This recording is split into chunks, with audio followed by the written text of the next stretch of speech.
આપ જોઈ રહ્યા છો વાત્સલ્યમ સમાચાર, હંમેશા સત્યની સંગાથે। આપ અમને યુટ્યુબ ચેનલ પર જોતા હોવ તો ચેનલને સબસ્ક્રાઇબ કરી બેલ આઇકોન દબાવો અને ફેસબુક પેજ ઉપર જોઈ રહ્યા હોય તો પેજને લાઇક કરો, કોમેન્ટ કરો અને સમાચારને શેર કરો।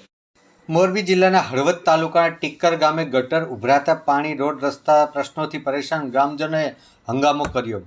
પ્રકાશ વરમોરા હાય હાય, આ બધું નથી દેખાતું। પ્રકાશ વરમોરા હાય હાયના નારા પણ લાગ્યા। હળવદ તાલુકાના ટીકર ગ્રામજનોએ ધારાસભ્ય પ્રકાશ વરમોરાના હાય હાય નારા લગાવી વિરોધ કર્યો હતો। છેવાડાના રણકાંઠાના ગામમાં વિકાસ વાત કરવા માત્ર નેતાઓ ફાંકા મારતા હોવાની ગ્રામજનોએ આક્રોશ ઠાલવ્યો હતો। ઉભરાતી ગટરના ગંદા પાણી રોડ ઉપર જોવા મળી રહ્યા છે અને રોડના રસ્તાના ઠેકાણા નથી, જેથી ગ્રામજનો ભારે હાલાકીનો સામનો કરવો પડી રહ્યો છે। ધારાસભ્યને આ વિસ્તારમાં વિકાસમાં રસ નથી હોય, માત્ર સોશિયલ મીડિયામાં હલકી પ્રસિદ્ધિનો ભૂખ તેવા આક્ષેપ સાથે ગ્રામજનોએ તાત્કાલિક પ્રશ્નોનું નિરાકરણ નહીં આવે તો ચક્કાજામ કરવાની ચીમકી ઉચ્ચારી હતી। રિપોર્ટર ધવલ ત્રિવેદી, વાત્સલ્યમ સમાચાર, મોરબી। પ્રકાશ વરમોરા, આ બધું નથી દેખાતું ને? પ્રકાશ વરમોરા, ધારાસભ્ય પ્રકાશ વરમોરા, આ બધા અમારે આનો નિકાલ તાત્કાલિક કરાવે, નહીતર અહીંયા જોરદાર આંદોલન કરવાનું છે અને બધાના ઘીરે જવાનું છે, નેતાઓના ઘીરે પહોંચવાનું છે।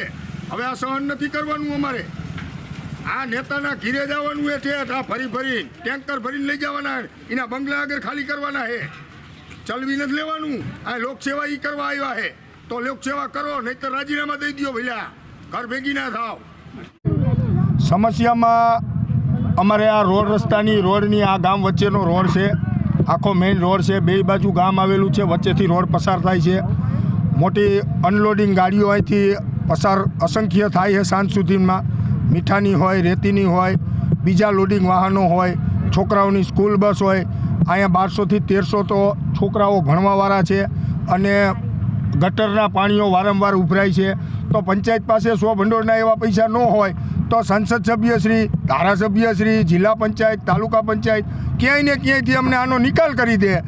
બાકી આ ગંદકી સહન કરવા માટે અમે અહીંયા હવે તૈયાર નથી। આગામી દિવસોમાં અમે અહીંયા મામલતદાર કચેરીએ હલ્લાબોલ કરશું, કલેક્ટરશ્રીમાં જાશું, જ્યાં જરૂર પડે અહીંયા જાશું।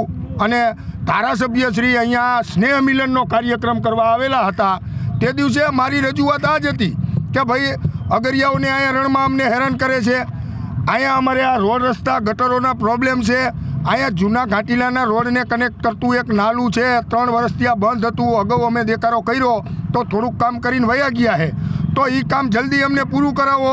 અમારી માત્ર આ જ રજૂઆત હતી, તો 40 પોલીસવાળા લાવી અને અમને અહીંયા બેહારી દીધા। તમારા ગામની વસ્તી કેટલા સમયથી પાણી? અમારા ગામની 12,000ની વસ્તી છે અને આ છેલ્લા 2 મહિના થયા આ થોડી પરિસ્થિતિ આ રીતની ગંભીર ચાલુ જ છે।